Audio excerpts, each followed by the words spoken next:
Hi, I'm Rob Toplansky of Strong Tea, and this is part 2 of the story of Glacial Speed.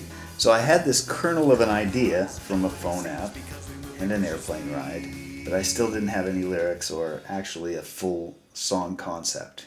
I had recently finished recording Life's a Gas in the Greenhouse, and so, I decided at the time that I really wanted to stay with that theme of climate change because it was such an important and compelling issue.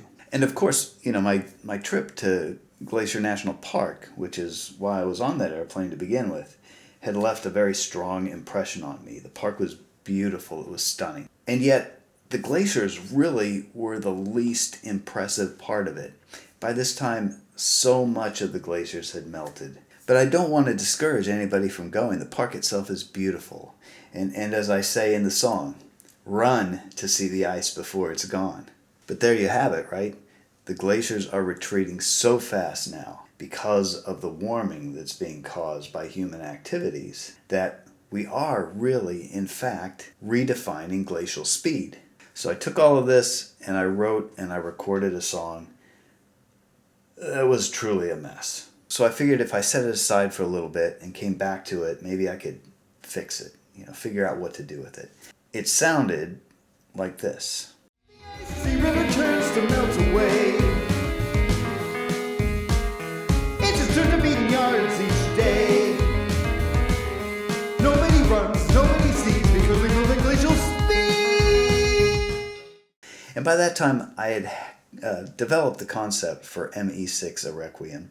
I had other songs that I needed to finish composing and start recording. And so, I set aside Glacial Speed.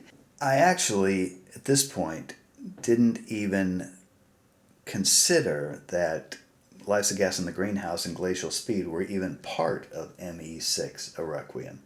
But as I got through recording some of these other songs and got a better understanding of how everything was going to come together, it became clear to me that both Greenhouse and Glacial Speed were going to become essential to the album.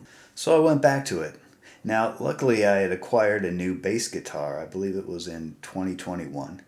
And this instrument really sings to me. That bass guitar is actually single-handedly responsible for rewriting several of the songs on ME6 A Requiem, including Glacial Speed, Cry, and The Judgment. Now, the first thing I did was throw out the chromatic bass line. It was really mucking everything up. Then I actually slowed down the tempo of the song. It was really zooming so fast, and I wanted to give it that feel of Glacial Speed having changed from something that was a glacial pace, something really slow, to something really hyper and hyped up, and I just went too far. The song was at such a fast tempo that I couldn't even get the words out fast enough as I was trying to sing the words of the song. So I slowed it down, and then I just let the bass take the song in a new and different direction. I rewrote the melody to be more musical, and then I rewrote all of the arrangements for the song.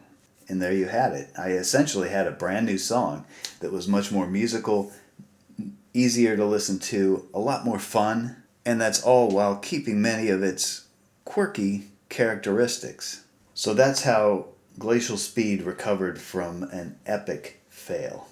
In part 3, I'll reveal the story behind the sampled parts from a 1950s era science show and how they made it into the song. The album, ME6 A Requiem, can be found on Bandcamp for digital download at strong-t.bandcamp.com, and it's streaming everywhere. So however you enjoy listening to your music, I hope you'll find ME6 A Requiem and give it a listen. Thanks for listening and thanks for your support. Until next time,